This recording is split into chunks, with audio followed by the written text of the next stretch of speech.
नमस्कार दोस्तों, मेरा नाम है अंशुमन नायक और आप सभी का बहुत बहुत स्वागत है इंडियन डिफेंस न्यूज की डिफेंस टॉक सीरीज में, जहां पर हम रोज नए नए डिफेंस अपडेट्स के बारे में बात करते हैं। तो चलिए देर न करते हुए आज की वीडियो शुरू करते हैं।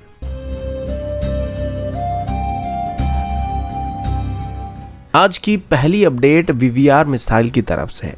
और अभी मैं आप सभी को कुछ ऐसा बताने जा रहा हूं जो आप सभी के होश उड़ाने वाला है। अभी तक आप सबको ये बात पता होगा कि डीआरडीओ की तरफ से भी अस्त्र सीरीज की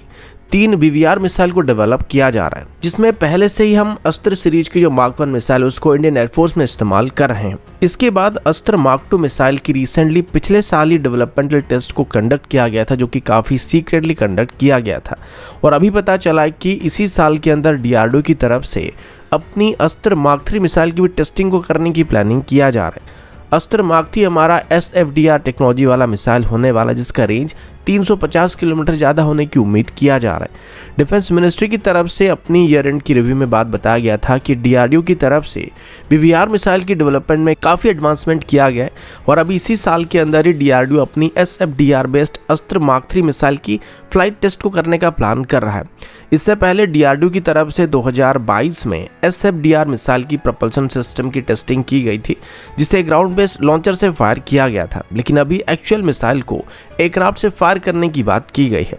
एक बार इसको डेवलप करने के बाद ही हमारी सभी एग्जिस्टिंग एयरक्राफ्ट को ultra long range VVR fighting capability को प्रोवाइड करने वाला है, जिसका सामना करने लायक मिसाइल अभी चाइना और पाकिस्तान दोनों के पास मौजूद नहीं है। इसके बाद अभी एक और खबर ये भी है कि अभी अस्त्र मार्क 2 मिसाइल की जो प्रोडक्शन है उसको क्लियर किया चुका है। हालांकि अभी तक एक ऑफिशियल अपडेट नहीं है, क्योंकि ऑफिशियली इस पर कोई भी स्टेटमेंट अभी तक इशू नहीं किया गया, लेकिन कल भारत डायनामिक लिमिटेड की तरफ से इशू किए गए कुछ डॉक्यूमेंट की स्क्रीनशॉट वगैरह ट्विटर पे वायरल हो रहा था, जिसमें क्लियरली मेंशन किया गया था कि अस्त्र मार्क 2 मिसाइल की डेवलपमेंट टेस्ट कंप्लीट होने के बाद इसको अभी प्रोडक्शन के लिए क्लियर कर दिया गया और उनको इंडियन एयरफोर्स में इंडक्ट किया जा सकता है, जो कि अगेन हमें चाइना और पाकिस्तान दोनों के एयरक्राफ्ट के खिलाफ इमीडिएट वीवीआर एडवांटेजेस को दिलाने में काफ़ी मदद करने वाला है। इस खबर पर अभी इस वजह से विश्वास किया जा रहा है क्योंकि अस्त्र मार्क 2 की अभी तक जितने भी टेस्ट किए गए थे उन सभी को चुपचाप कंडक्ट किया गया था, जिसके बारे में किसी को भी कोई डाटा नहीं दिया गया था। और ऊपर से भारत डायनामिक लिमिटेड मेनली इन सभी मिसाइल को मैन्युफैक्चर करने का काम करती है, तो अगर भारत डायनामिक लिमिटेड की तरफ से इशू किए गए डॉक्यूमेंट के अंदर अस्त्र मार्क 2 मिसाइल को प्रोडक्शन के लिए क्लियर बताया जाता है, तो जाहिर सी बात है कि अभी इंडक्शन के लिए तैयार हो चुका है और आगे चल के इसको मास प्रोडक्शन में एंटर किया जाने वाला है। अगला अपडेट भारत और जापान की तरफ से है। अभी जापान की acquisition technology and logistic agency यानी कि अटला की तरफ से हमारी defence research and development organisation यानी कि डीआरडीओ के साथ एक ऑफिशियल एग्रीमेंट को साइन किया गया है। इस एग्रीमेंट के अंदर ये दोनों साथ मिलकर next generation unmanned ground vehicle के लिए नेविगेशन सिस्टम को डेवलप करने वाले हैं। आप सभी को पता होगा कि अभी ड्रोन्स का डिमांड काफ़ी बढ़ता जा रहा है और ठीक वैसे ही अभी ग्राउंड बेस्ड ड्रोन या रोबोट्स का भी डिमांड बढ़ रहा है, जिसके अंदर रोबोटिक्स म्यूल्स, रोबोटिक डॉग जैसे सिस्टम को डेवलप किया जा रहा है। इसके अलावा डीआरडीओ अभी अनमैन्ड ग्राउंड व्हीकल को भी बनाना चाहती है, लेकिन किसी भी अनमैन्ड ग्राउंड व्हीकल को या सेल्फ ड्राइविंग व्हीकल को डेवलप करने के लिए इसकी नेविगेशन सिस्टम को डेवलप करना काफ़ी ज़रूरी है, क्योंकि एयर और वाटर के अलावा ग्राउंड बेस्ड सिस्टम को काफ़ी ज़्यादा ऑब्स्टेकल का सामना करना पड़ता है, जिस वजह से ग्राउंड में अनमैन्ड व्हीकल को सही तरीके से नेविगेट करने में काफ़ी दिक्कत होती है। इसी वजह से अभी डीआरडीओ अटला साथ मिलकर एक मॉडर्न स्लैम यानी कि simultaneous localisation and mapping system और GNSS यानी कि ग्लोबल नेविगेशन सैटेलाइट सिस्टम को डेवलप करने वाले हैं, जो कि मिलिट्री ग्रेड की सिस्टम होने वाली है और ये किसी भी अनमैन्ड ग्राउंड बेस्ड व्हीकल को किसी भी तरह की ट्रेन में आसानी से ऑपरेट करने की काबिलियत देने वाला है। वैसे इनमें से हम सिर्फ GNSS की मदद से भी ऑपरेट कर सकते हैं व्हीकल को, लेकिन डीआरडीओ के मुताबिक अर्बन कैनियन वाले एरिया में या फिर डेंस फॉरेस्ट एरिया में कभी कभार सिग्नल्स ना मिलने की वजह से GNSS सिस्टम सही तरीके से काम नहीं करता है और ऐसे में हम स्लैम सिस्टम का इस्तेमाल कर सकते हैं, जो कि व्हीकल को सही तरीके से नेविगेट करने में मदद करने वाला है और किसी भी कॉम्प्लेक्स एनवायरनमेंट के अंदर इसको ऑपरेट करने की काबिलियत देने वाला है। अगला अपडेट तेजस की एक्सपोर्ट को लेके है और अभी तक HAL की तरफ से कई देशों को तेजस को एक्सपोर्ट करने की कोशिश किया जा चुका है, लेकिन उनमें से किसी में भी हमको सफलता नहीं मिला है। इस बीच रिसेंटली जब फिलीपींस की तरफ से अपनी एयरफोर्स में कुछ लाइट कॉम्बैट एयरक्राफ्ट को इंडक्ट करने का फैसला किया गया था, जिनको वो मेनली नेवल स्ट्राइक एयरक्राफ्ट की तरह इस्तेमाल करने वाले हैं। इसमें एचएएल की तरफ से पहले से ही फिलीपींस को तेजस MK-1A को ऑफर किया गया था, जिसमें एचएएल की तरफ से तेजस MK-1A के साथ ब्रह्मोस NG को फिलीपींस को ऑफर करने की बात की गई थी। अब फिलीपींस पहले से ब्रह्मोस की लैंड बेस्ड वेरिएंट को ऑर्डर कर चुकी, जिनकी पहली कंसाइनमेंट को अभी फिलीपींस को भेजा जा रहा है। तो ब्रह्मोस NG भी फिलीपींस के लिए बहुत ही सूटेबल चॉइस होने वाला है, खास करके नेवल स्ट्राइक मिशन में काफ़ी सूटेबल ऑप्शन होने वाला है, और इसी वजह से इसमें तेजस की सिलेक्ट होने की उम्मीद काफ़ी ज़्यादा किया जा रहा है। अभी रिसेंटली फिलीपींस की डिफेंस सेक्रेटरी गिलबर्टो थियोडोरो और हमारे external affair minister S Jaishankar के बीच एक हाई लेवल की मीटिंग को अरेंज किया गया था, और इसी दौरान दोनों देशों की मिलिट्री और डिप्लोमेटिक रिलेशन को बेहतर करने के लिए काफ़ी स्टेप्स को लेने का फैसला किया गया, जिसमें दोनों देशों के बीच अभी तेजस और ध्रुव हेलीकॉप्टर की डील को लेकर भी बातचीत की गई है,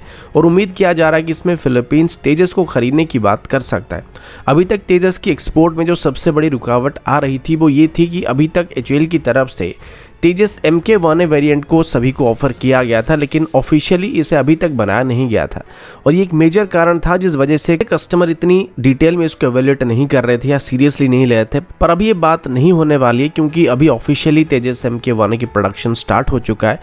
और आगे चल के अगर एचएएल अपनी प्रोडक्शन रेट को थोड़ा इंक्रीज कर पाता तो ये तेजस की एक्सपोर्ट करने में हमको और ज़्यादा मदद करने वाला है।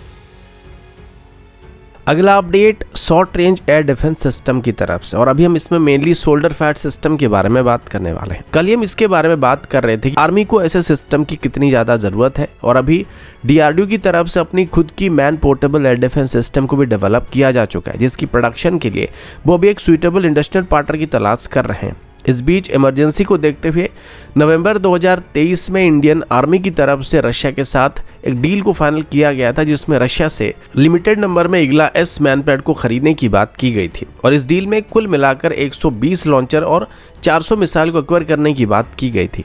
और अभी फाइनली रशिया की तरफ से इन सिस्टम को भारत को डिलीवर करना स्टार्ट किया जा रहा है। रिपोर्ट्स के मुताबिक अभी रशिया की तरफ से ईगला S सिस्टम की पहली इंस्टॉलमेंट को डिलीवर किया गया है, जिसमें 24 ईगला S लॉन्चर मौजूद है और साथ ही 100 मिसाइल को डिलीवर किया गया है। ये सभी रशिया की तरफ से बहुत ही कम समय के अंदर भारत को डिलीवर किया गया, लेकिन इसके बाद जो बचा हुआ ऑर्डर है उन सभी को डायरेक्टली रशिया की तरफ से डिलीवर ना करके TOT के साथ भारत के अंदर बनाने का फैसला किया जा रहा है, जिनको आने वाले 3 से 4 सालों के अंदर इंडियन आर्मी को डिलीवर किया जाएगा। अगला अपडेट अपाची हेलीकॉप्टर की तरफ से है। 1 या 2 दिन पहले मैंने आप सभी को बताया था कि अभी इंडियन एयरफोर्स की एक अपाची हेलीकॉप्टर को लद्दाख में इमरजेंसी लैंडिंग करना पड़ा था, और ये एक हार्ड लैंडिंग था जिस वजह से हेलीकॉप्टर को कुछ डैमेज होने की बात की गई थी।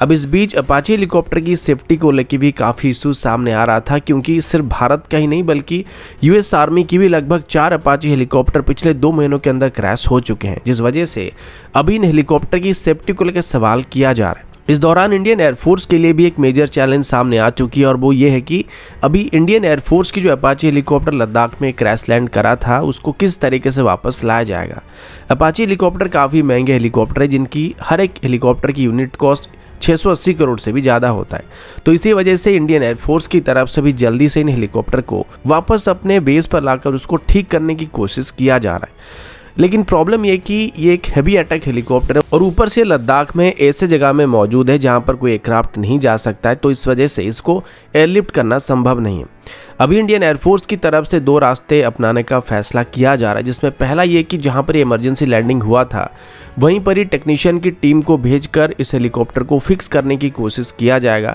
और फिर लो अल्टीट्यूड में फ्लाई करते हुए इसको करीब वाले किसी एयरवेज में लाया जाएगा, जहां पर फर्दर मरम्मत करना स्टार्ट किया जा सकेगा। और दूसरा, अगर पहला ऑपरेशन संभव नहीं होता है, क्योंकि रिपोर्ट के मुताबिक लैंडिंग के दौरान हेलीकॉप्टर की लोअर अंडरकैरेज सेक्शन और टेल सेक्शन थोड़ा डैमेज हुआ था, इस वजह से इस कंडीशन में इस हेलीकॉप्टर को वहां पर डिसमेंटल करके वापस लाया जाएगा, जो कि एक कॉस्टली और टाइम कंज्यूमिंग प्रोसेस होने वाला है। अब यहाँ पर अगर इंडियन एयरफोर्स की Mi-26 helicopter fleet operational condition में होती तो हम यकीनन आसानी से अपाची हेलीकॉप्टर को लैंडिंग साइड से एयरलिफ्ट कर सकते थे, लेकिन मजबूरी की बात यह कि हमारी तीनों के तीनों Mi-26 हेलीकॉप्टर भी ऑपरेशनल कंडीशन में नहीं है, और अभी इनकी शेड्यूल ओवरऑल वगैरह चले, जिस वजह से हमें इन अपाची हेलीकॉप्टर्स को वापस लाने में काफ़ी दिक्कत का सामना करना पड़ रहा है। लेकिन उम्मीद है कि जल्दी इनको बेस पर वापस लिया जाएगा। तो दोस्तों, अभी के लिए इतना ही। मिलता हूँ आपसे अगले वीडियो में, तब तक के लिए जय हिंद, वंदे मातरम।